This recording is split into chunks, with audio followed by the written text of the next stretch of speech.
درس نوبتی فیلم آموزشی نوبتی واریانت سیمی راه اندازی محرک سینخرونی سه فاز با صورت لحظوی و دویم. این از واریانت سیم. باید قید کنیم که در اینجا یک تا یک ریلی دیگه، یک ریلی یوری رسون که با زبان انگلیسی میگن CR کنترل ریلی لازم داریم و این سخیم هم یکی از سخیمه مکمل ترین و مستحکم ترین برای حالت لحظوی و دویم است.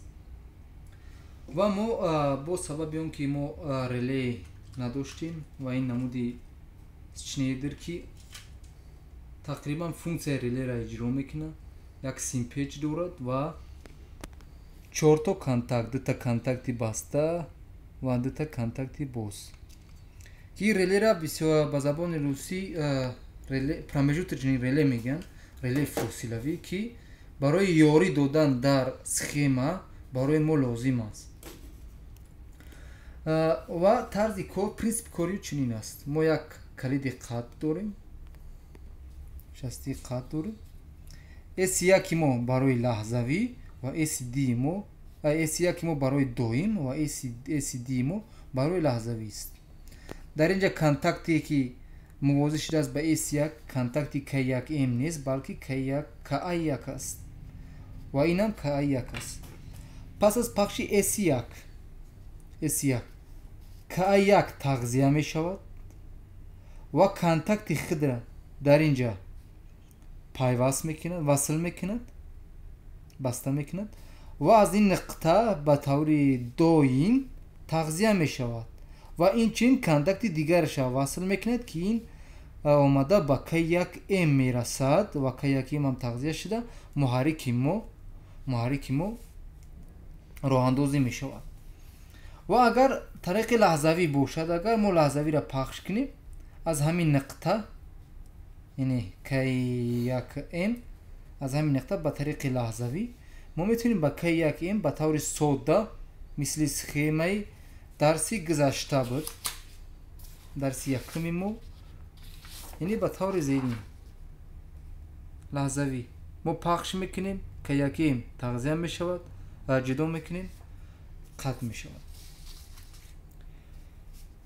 و این بود سخیمه اون و باید قید کنیم که این سخیمه در سیمولیسیون در نرم افزارها به طور کامل اجرا می شود، یگان نقص ندارد. ما حاضر علاقه در اینجا ما یگان تا شستی استارت دچینکه نداریم، ما را لازم نداریم. با جای این ما یک تا استارت دیگر لازم داریم، یک تا استارت دیگر استارت، یعنی تیغه باز، ما تیغه بستش قطعی کار نداریم. یک استارت، دو استارت و یک استوپ. و برای آسانی کار ما چنین میکنیم، استوپ در جاش قرار میمونیم، این استوپ ما استفاده نمیکنیم،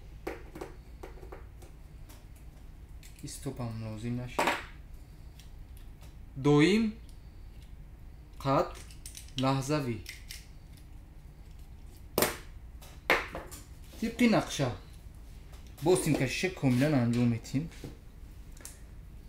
از محافظه برآمد، آمد استوپ، ما یک دونه استوپ داریم، یعنی آمد رقم یک،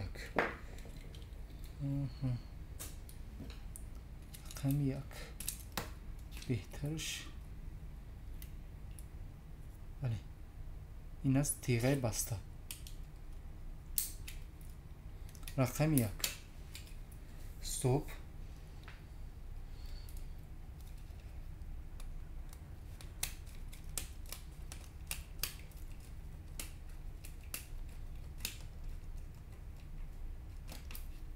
می توانیم که به طور زیرینه اجرا کنیم. استوپ علاهیده، استارت علاهیده برای آسانی کار و فهمو بودم. مسیر یکم، مسیر دوم، مسیر سوم، مسیر چهارم.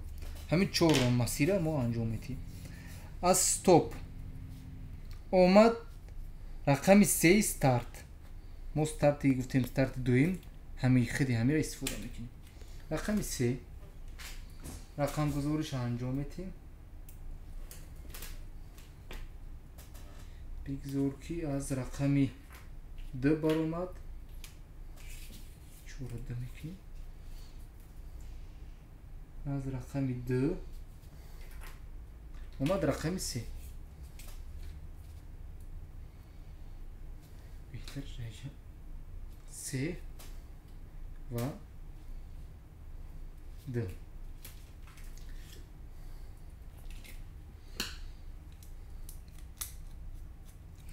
بعد 60 دقیقات ستوب رقمی 2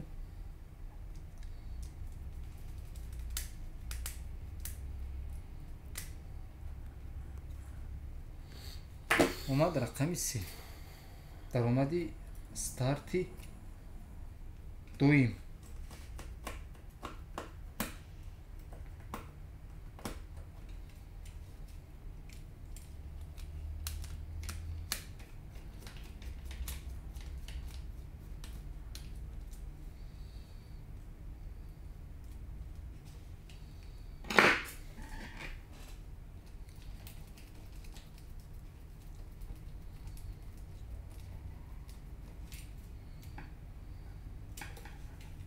NO تیغه بوس و از برآمد از رقم 4 اومد ای 1 ما داریم ای 1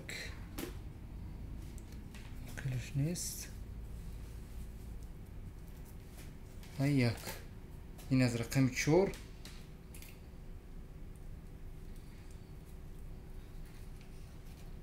اومد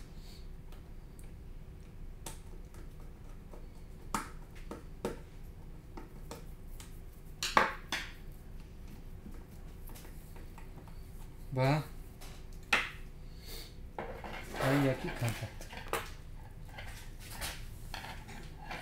یک پیوست نمیکنیم باز لازمه برای کندن یک مسیر انجام شد دیو مسیر یعنی ما گفتیم که یا از ستوپ از این نقطه یا از این نقطه استارت با 13 تیغه باز این از ریلی ما ای 1 ای 1 ای 2 منبع تازه سیم پیچ 13 14 NO 21 22 NC بسته 31 32 بسته و 43 44 NO یعنی از رقم 3 میگیریم از رقم 3 رقم 3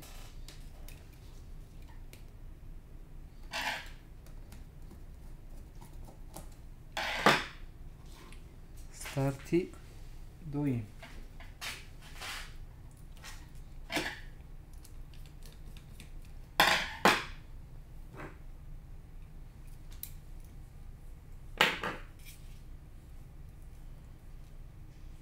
سی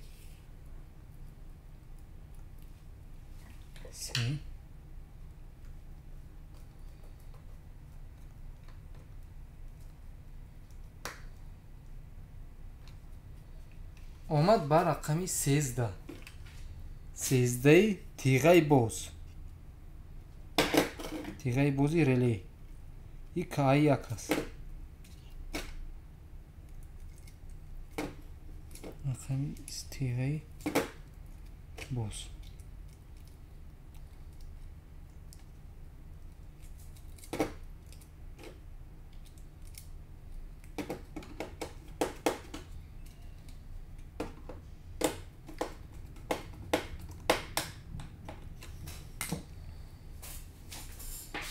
خودتارش ما ناموشه گذاریم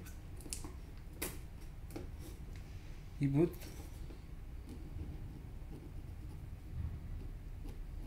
که ای 1 کنترل ریلی و رسونی ما و اینا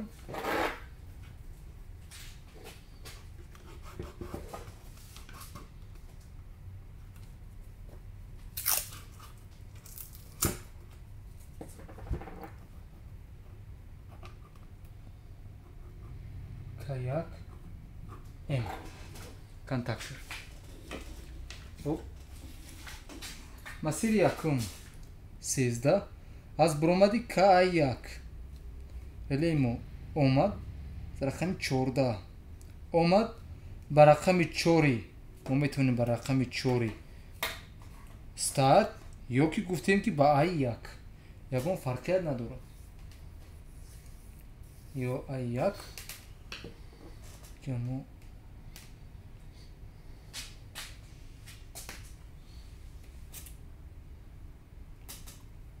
نقل دیگر 14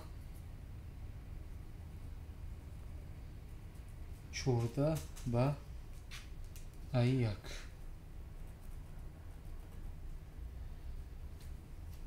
یعنی برآمد از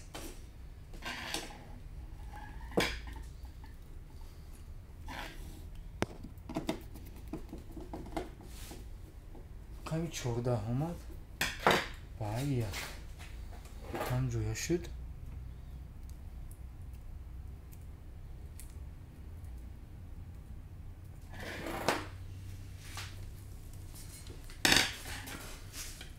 یک سیمپیچ کانتاکتر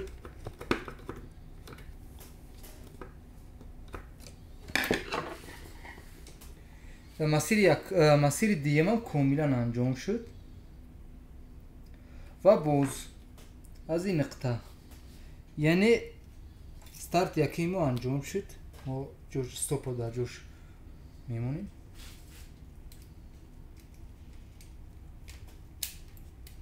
قسمت تمام در اینجا اگر ما بینیم استارت دیوم استارت برای لحظوی اینجا اومده است اتصال شده است با رقم 13 K1 یا کی با رقم 2 یا کی 3 همین نقطه هم با اینجا یا با اینجا یا با اینجا یکم فرقیت ندارد ما با کدوم نقطه وصل میکنیم برای ما نزدیک است فرض کردیم با استاپ با رقم 2 استاپ یا کی رقم 3 استارت یکم فرقیت ندارد رقم 3 طرف دیگرش رقم 13 ما میتونیم با اینجا وصل کنیم میتونیم که این نقطه را با رقم 3 یا کی با رقم 2 که یک نقطه است از همه خوبترش ما فکر میکنیم فرق نداره ما با رقم 13 میکنیم تو که فهمو باشه رقم 13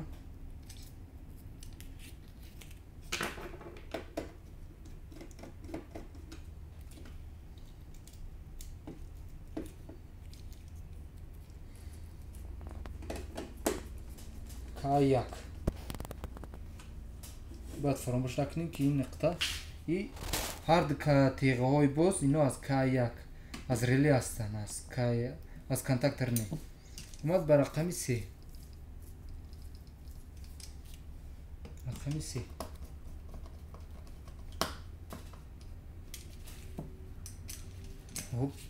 و از برآمد ما در مسیر 3 از برآمد اومد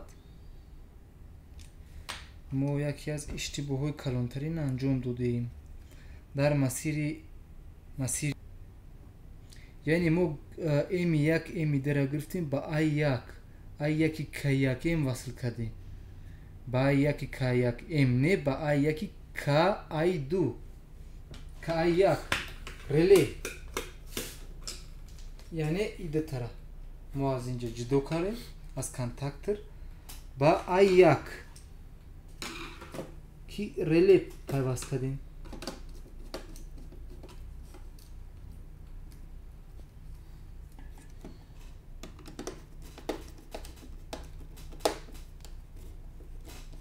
درست این نقطه تمام اینجا خطاگی اصلاح شد و در این نقطه از برآمدی مسیر 3 استارت دیم از رقم 4 اومد با I1 یعنی از مسیر 4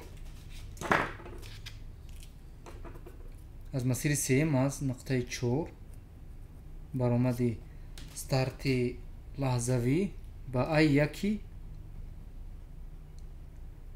K1 M kontaktır. Yaz.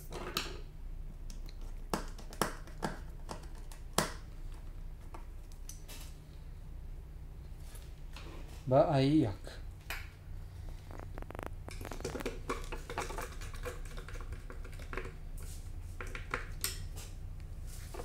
مسیر سیما کاملا انجام شد. ما مسیر چهارم یعنی ما تیغه دیگری که ایاکا تیغه باز شد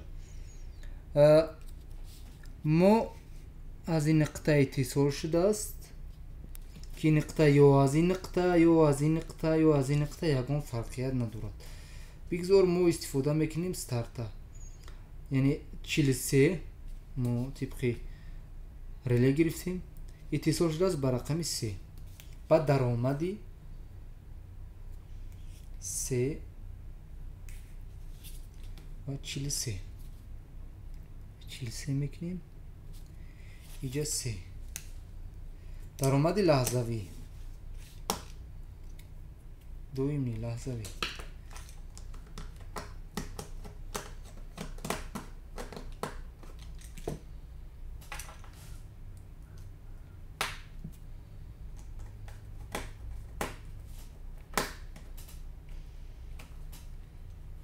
و آمد بعد 43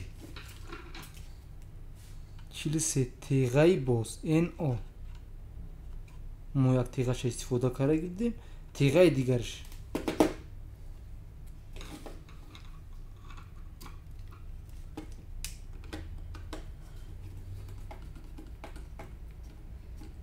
کنتاکتی دویم بعد در اومد بعد 43 باز کنتاکت برآمد از 44 اومد با 4 یعنی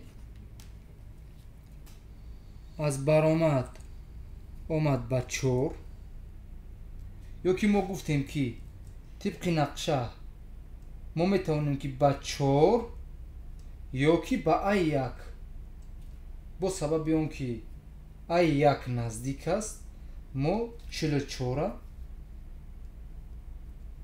برآمدی تیغه کنتاکتی بازه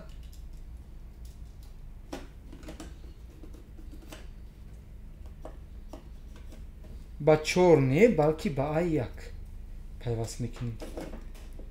خیلی اینجا یکی مو لکه نقل دارد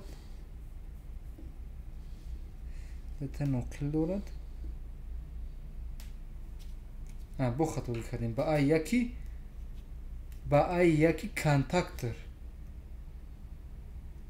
کنتاکتر یا با این نقطه یا که با این نقطه ما با کنتاکتر وصل میکنیم.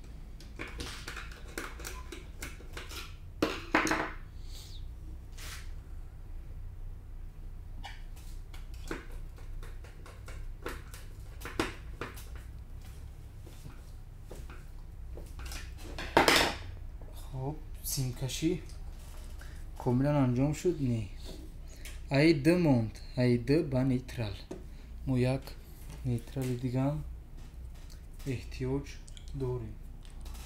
بهترش یک نقل درسته را میگیریم یک سیم درسته را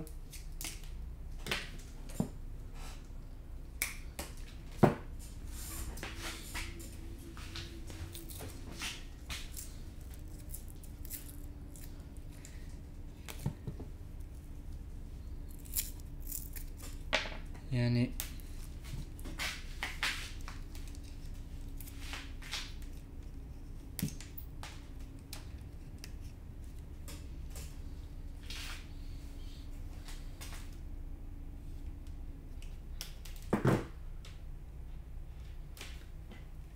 bu şuranı ekinin adı ba en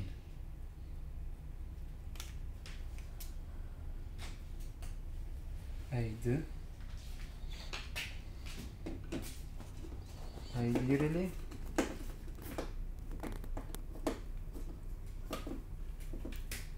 ba en yo bayca ba en yok ki mo ba id контактори дигарам тавас карда метавонем, чунки нейтрали мо аллакай то ин нуқта омадагист. ягон фарқият надорад.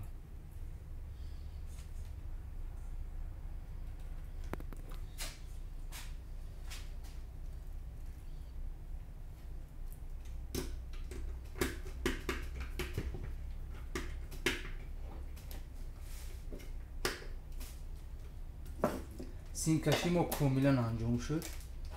як бори дигар мо тибқи нақша аз назар мегзаронем.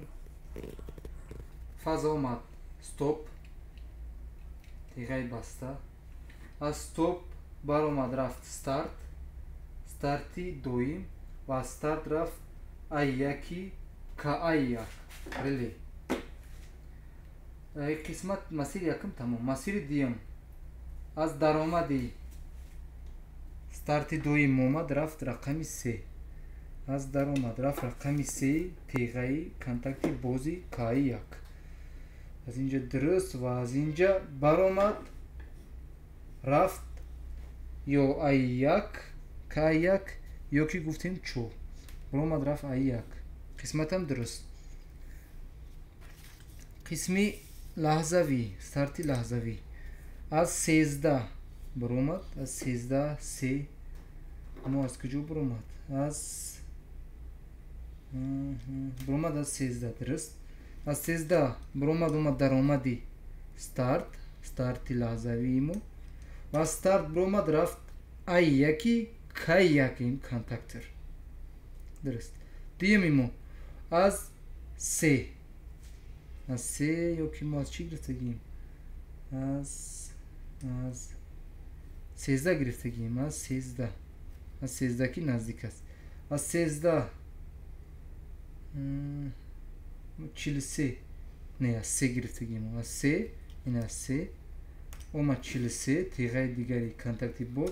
ва аз 43 баромад 44 рафт ай1 контакти ка1 ин. хоб, натиҷаро мебинем. манбаъ тағзия як фаза. қобили зикр аст ки дар ҳама вариантҳо мадори занҷири қудратӣ комилан тағйир намеёбад. манбаи 3 фаза тағзия шуд. инҷа барои якта қат дорем, доим, лаҳзавӣ. якум ба сурати дуюм ка1 васл шуд. ка1 тиғаш васл шуд, омад ка1 ма васл кард. қат васл, натиҷа тариқи лаҳзавӣ.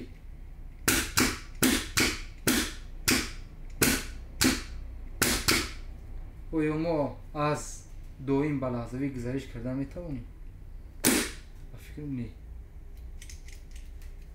не, чунки аз рӯи нақша аллакай маълум аст. бояд мо аввал қатъ кунем, баъд лаҳзавиро пахш кунем. ин буд схемаи сеюми, варианти сеюми роҳандозии муҳаррики асинхронии 3 фаза ба сурати лаҳзавӣ ва дуюм. умедворам ки ин схема ба шумо писанд омада бошанд ва шумо ҳам мисли мо аз рӯи нақша ва аз рӯи рақамгузорӣ схемаро ба тариқи таҷрибавӣ иҷро кунед.